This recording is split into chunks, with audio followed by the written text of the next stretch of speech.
माँ Ambe recording studio आमी। पूरा भोजपुरी उनका दिलों में बसावनी बाबू आवाज में चिन्होता। पूरा भोजपुरी उनका दिलों में बसावनी खेसारी लाल का चेला हो खेसारी लेखा गावनी। पवन सिंह के डायलॉग पर वीडियो बनावनी खेसारी लाल का चेला हो खेसारी लेखा गावनी। पूरा भोजपुरी उनका दिलों में बसावनी खेसारी लाल का चेला हो खेसारी लेखा गावनी।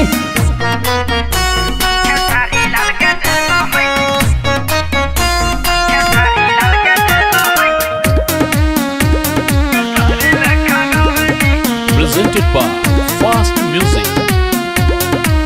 छप्पन के जान हमें शान हो बिहार के चल जाला गोल जबान कले ले झाड़ के।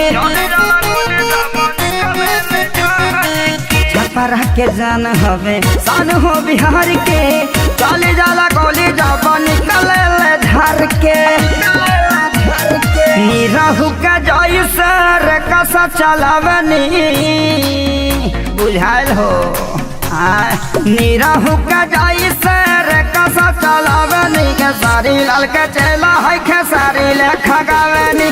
पूरा भोजपुरी उनका दिलों में बसावनी खेसारी लाल के चेला है खेसारी लेखा गावनी।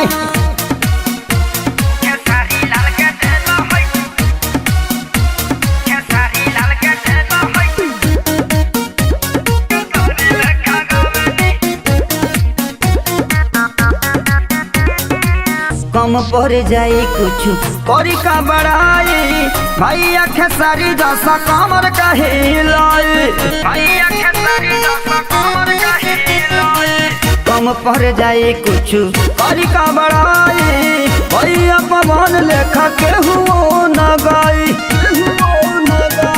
इरशाद बेदार दिशा गाना लिखवावनी बड़ा बढ़िया गाना लिखले बड़े बाबू।